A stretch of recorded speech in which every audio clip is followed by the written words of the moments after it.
Good morning students, सुप्रभात। आज की कक्षा में हम लोग हिंदी ग्रामर के पार्ट है जिसका नाम है इसका पार्ट है, इसमें चैप्टर इसका नाम है संज्ञा, और संज्ञा को समझेंगे। संज्ञा को समझने से पहले हम कुछ बात बता दें कि संज्ञा क्या है। देखिए जितने भी नाम होते हैं, जितने भी नाम हैं, जितने जिन लोगों को हम नाम से पुकारते हैं, वे सारे सब संज्ञा मानते हैं। तो उसी के अंतर्गत आज हम पढ़ेंगे कि संज्ञा क्या है, और संज्ञा में नाम वाले शब्द आए तो कौन कौन से नाम वाले शब्द होंगे, क्योंकि सभी का नाम होता है। तो इसको हम किस कैटेगरी में रखेंगे, किस आधार पर रखेंगे, कौन सा वर्ग होगा इसका, उस संज्ञा में करेंगे। तो सबसे पहले संज्ञा का जो डिफिनेशन है, संज्ञा की परिभाषा, वो क्या समझते हैं। लेकिन इसको समझने से पहले आपको एक बार हम क्लियर कर दें, किसी प्रश्न उत्तर में किसे कहते हैं या अंतर या परिभाषा, ठीक है, इन तीनों का उत्तर एक ही होगा, ठीक है। सभी में उदाहरण होता है, सभी में उदाहरण जरूर होगा। आप उदाहरण जरूर लिखेंगे, बिना उदाहरण का कोई परिभाषा नहीं होता। जब किसे कहते हैं या अंतर स्पष्ट कर रहे हैं या परिभाषा लिख रहे हैं तो उदाहरण जरूर लिखिएगा, ठीक है। तो हमने यहाँ पर क्या लिखा है कि जिस शब्द से किसी वस्तु, व्यक्ति, स्थान, प्राणी और भाव आदि के नाम का बोध हो उसे संज्ञा कहते हैं, ठीक है। तो जिस शब्द से मतलब कौन से जो शब्द होगा, जैसे हमको वस्तु का नाम या व्यक्ति का नाम या स्थान का नाम या प्राणी का नाम और यह भाव आदि के नामों का बोध होगा, उसे संज्ञा कहेंगे। तो कैसे कहेंगे, उदाहरण पे इसको समझते हैं। पहले हम लेते हैं वस्तु लेते हैं। वस्तु में जैसे कि मान लीजिए कि कलम, जो लिख रहे हैं एक कलम, तो इसका एक नाम है, ठीक है। फिर उसके बाद हो गया किताब, ठीक, ये नाम हो गया। अभी हम इसको वर्गीकरण नहीं कर रहे हैं कि कहाँ पर जाएगा, हमें बस खाली संज्ञा को समझना है। जिस शब्द से किसी वस्तु, व्यक्ति, स्थान, तो हमने वस्तु निकाल दिया पहले, ये वस्तु सब हो गए हैं। वस्तु का मतलब जिसमें निर्जीव होता है, जो एक स्थान पर रहता है, उसको चलाने के लिए हम लोग परिश्रम करते हैं।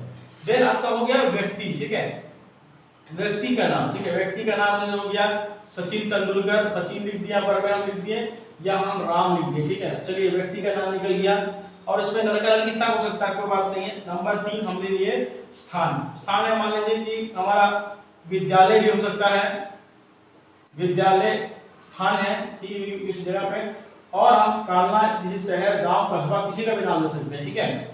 नंबर 4 में हो गया प्राणी में क्या होता है, व्यक्ति और प्राणी में फर्क कितना है। प्राणी में जैसे शेर, भालू, ठीक है, सभी का नाम होता है, ठीक है। नंबर 5 में ले लिए भाव। इसमें जाना लेंगे भाव में क्या होते हैं, विचार होते हैं। क्या होते हैं, विचार होते हैं, मन के विचार। किसी के सामने आपको देखिए कोई बीमार है या कोई दुखी है, वो हमको देख कर पता नहीं चलता, हम उसको अपने अंदर से महसूस करते हैं तब बोलते हैं। जैसे कि मान लीजिए कोई अगर दुखी हो, तो ये दुखी हो गया, ठीक है, नटखट और बीमार, तो ये जितने भी नाम होते हैं, ये हमारे विचार और फीलिंग्स होते हैं, ठीक हो गया। इतने इन सभी का नाम होते हैं। इसके साथ में भी अनेक प्रकार से नाम हो सकते हैं, जैसे खेलों के नाम, त्योहारों के नाम, पाठ के नाम, बोली के नाम हो सकते हैं, लेकिन ये इसी के अंदर आते हैं। तो हमने ये 5 जो चीज है कि जिस शब्द के जिस रूप से किसी व्यक्ति, वस्तु, स्थान, प्राणी, भाव आदि के नाम का बोध संज्ञा, तो जितने शब्द की संज्ञा और इसका लिख दिया मैंने आपको उदाहरण, ठीक है। तो संज्ञा क्लियर कर दिए। अब हम चलते हैं संज्ञा के भेद, ठीक है, कि संज्ञा के कितने भेद होते हैं और सभी का एक परिभाषा, ठीक है। सबको मैंने मिला दिया। तो संज्ञा के कितने भेद होते हैं, संज्ञा के 3 भेद होते हैं। जैसे संज्ञा के तो 5 भेद होते हैं, लेकिन मेनली 3 ही भेद संज्ञा के होते हैं। कौन कौन सा होते हैं, पहला संज्ञा के कितने भेद होते हैं, 3 भेद होते हैं, ठीक है। 3 भेद। पहला भेद हो गया व्यक्तिवाचक संज्ञा, ठीक है। और दूसरा हो गया भाववाचक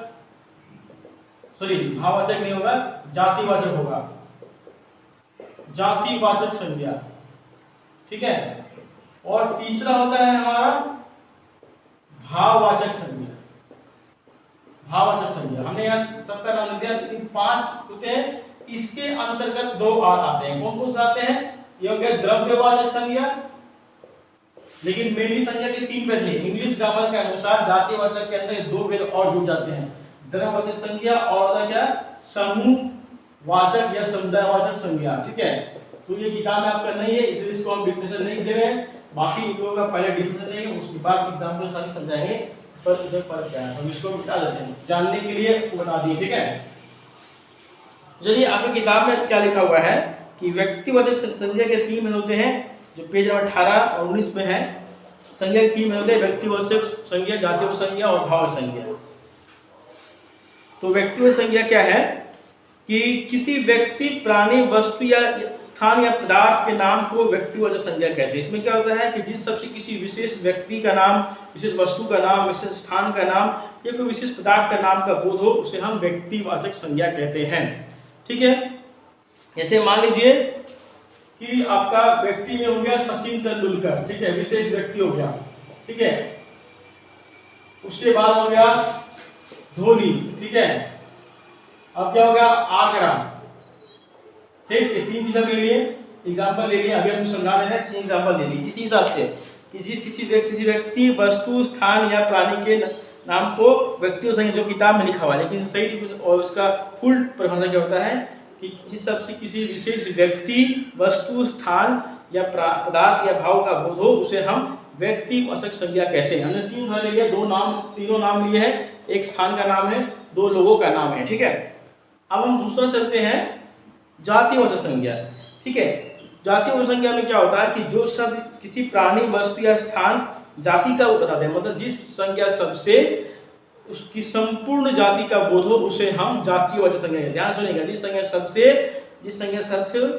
शब्द से व्यक्ति, प्राणी, स्थान, ठीक है, जितना भी जिस शब्द से व्यक्तियों के, वस्तुओं के, प्राणियों के, भावों के, पदार्थों के नाम की संपूर्ण जाति का बोध होता है, उसे हम जातिवाचक संज्ञा कहते हैं। जैसे कि यहाँ पर ले लिए, यहाँ पर ले लिए हम गाय, फूल, ठीक है, और किताब।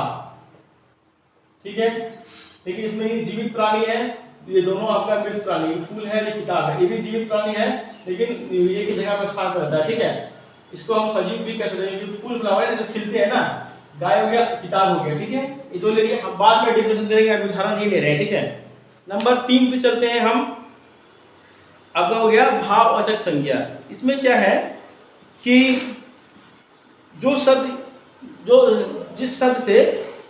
जिस शब्द से भाव, गुण, दोष या अवस्था का बोध होता है, उसे हम भाववाचक संज्ञा कहते हैं। ठीक है, यहाँ आपकी किताब में लिखा हुआ है कि जो शब्द किसी भाव, गुण, दोष या अवस्था को बताते हैं, उन्हें भाववाचक संज्ञा कहते हैं। ये भी ठीक है, क्योंकि इसका क्लियर बाय जिस शब्द से हमें भाव, गुण, दोष या अवस्था का बोध होता है, उसे हम भाववाचक संज्ञा कहते हैं। ठीक है, चलिए हम यहाँ ले लिए। ठीक है, बुढ़ापा, बचपन, बीमार। ठीक है, अब हमने डिफिनेशन को पढ़ कर लिया। अब देखिए इसमें और इसमें क्या फर्क है। इसमें क्या इस शब्द से क्या मान रहा है, किसी विशेष व्यक्ति का नाम चल रहा है, विशेष स्थान के नाम चल रहा है।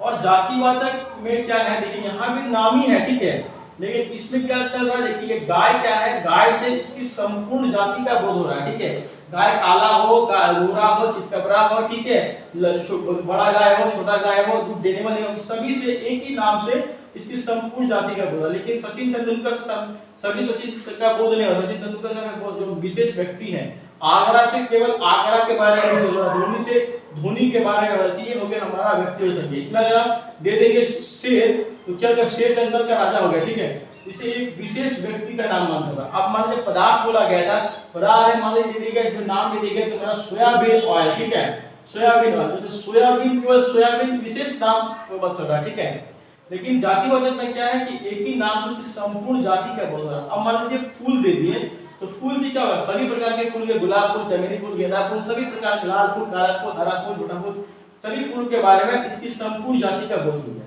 देख किताब से सभी किताबों का बोध हो, छोटा किताब, बड़ा किताब, मोटा किताब, पतला किताब, गणित की किताब हो, हिंदी किताब हो, इसमें नाम नहीं। अगर यही को दिया जाता है रामायण, ठीक है, रामायण, तो विशेष वस्तु किताब नाम होगा। ठीक है, इसमें से समझ गए। अब क्या, इसमें हमने क्या बोला, भाव, गुण, दोष। ठीक है, देखिए भाव कहता है बुढ़ापा और बचपन, ये दोनों भाव विचार हैं, क्योंकि बच्चा के हरकत से हम उसको कहते हैं कि बचपना उसमें है। ठीक है, बुढ़ापा के हम देख कर जो दाढ़ी पक गया था उसको कहते हैं बुढ़ापा है। और बीमार, जो व्यक्ति बीमार होता है चलने फिरने वाली, उसकी अवस्था को देखकर हम कहते हैं कि वो बीमार है। तो हम तीनों क्लियर कर लिए, भाववाचक, जातिवाचक और व्यक्तिवाचक। मुझे आशा है कि आप लोग समझ पाएंगे संज्ञा के भेद और संज्ञा की परिभाषा में। तो बच्चों इस पार्ट को पढ़िएगा, इसे जो बुक वर्क है जरूर कीजिए ताकि और इस पार्ट को समझने में आपको सुविधा हो। मिलते हैं अगली कक्षा में अगले वीडियो के साथ में, तब तक धन्यवाद।